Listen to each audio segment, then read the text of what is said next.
ketika Bapak mulai berbicara.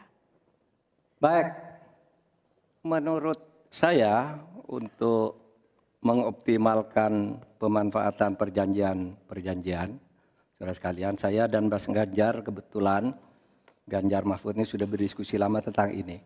Sekurang-kurangnya ada 3 hal yang menjadi strategi kami. Pertama, mengutamakan diplomasi ekonomi. Sehingga para duta besar yang ada di luar negeri itu, menurut Pak Jokowi pada saat awal-awal kami dilantik, duta besar itu adalah duta ekonomi. Optimalkan diplomasi ekonomi dengan negara-negara lain. Yaitu. Kemudian yang kedua, juga kami akan melakukan perdagangan untuk mengintegrasikan perdagangan nasional kita ini ke perdagangan global. Sehingga memenuhi standar-standar internasional untuk setiap apa yang kita punyai mau dimasukkan ke dunia global itu sudah jelas standarnya bisa diterima gitu. Dan kita juga membuat regulasi di sini agar tidak misalnya upaya perdagangan kita lalu diblokir atau dicurangi oleh teman-teman kita sendiri, pelaku-pelaku ekonomi di dalam yang berintegrasi atau berkoalisi dengan pejabat-pejabat publik. Kemudian, saudara kalian, kami akan mengutamakan penguatan ekonomi nasional agar ekonomi nasional itu juga bisa tumbuh ke dalam sehingga nantinya masuk dengan strategi kedua tadi bahwa kualitas barang dagangan kita itu bisa diterima di luar negeri dan produktif sehingga juga tidak susah misalnya untuk diterima oleh dunia internasional. Saya kira itu bagian strategi yang sudah kami diskusikan dan selesai. Terima kasih Pak Mahfud. Saya persilakan Pak Muhaimin untuk menanggapi jawaban dari Pak Mahfud tadi.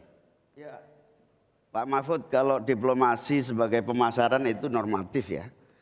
Ini sudah menjadi pengetahuan umum. Yang paling penting itu adalah bagaimana nyelepet para diplomat berubah wajah menjadi pemasar-pemasar yang tangguh.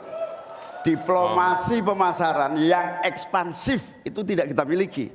Karena memang seluruh cara kerja diplomasi kita masih politik dan sangat normatif. Yang kedua, kita bisa hadir di dalam dunia perdagangan global kalau kualitas produksi dalam negeri kita juga punya standar yang baik.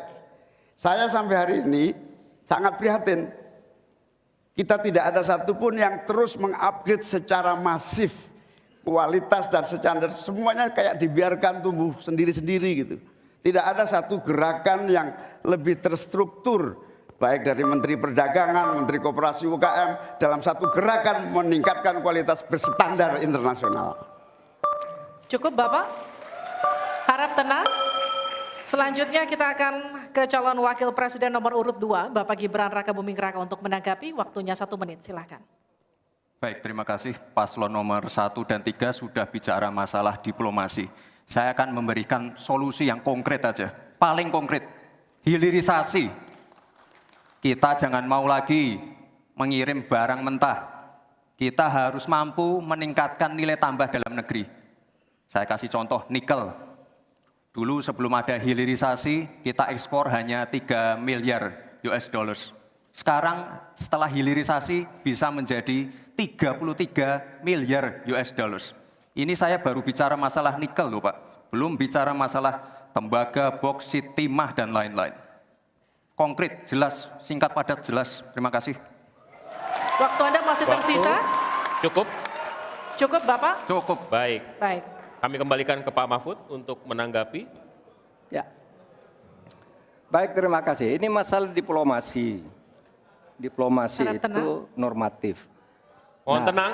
Sebenarnya, saudara sekalian, kalau diplomasinya selama tidak jalan, saya kira sistem rekrutmen diplomat sekarang ini harus ditinjau ulang. Dulu-dulu diplomat-diplomat kita tuh bagus. Ya, sekarang ini kadang-kala ada titipan dari partai. Kalau belum dari partai, belum masuk, itu tidak disahkan. Di DPR partai ini belum masuk. Nah, sesudah bertugas tidak jelas. Dia tidak ngerti, tidak punya pengertian dasar-dasar diplomasi. Sehingga kalau saya diberi kewenangan. Nah, nanti diplomasi ini diatur kembalilah rekrutmennya itu. Betul-betul orang yang memenuhi syarat. Nah, soal hilirisasi itu sudah masuk sebenarnya Mas Gibran. Saya tadi kan bicara soal penguatan ketahanan ekonomi nasional. Itu di dalamnya memang sudah ada hilirisasi dan industrialisasi yang aman lingkungan. Itu selesai. Terima kasih, kita berikan apresiasi untuk ketiga calon wakil presiden kita di pemilu 2024. Dan kami persilakan para calon wakil presiden untuk kembali ke tempat duduk masing-masing. Silakan Bapak. Di segmen selanjutnya, ini seharusnya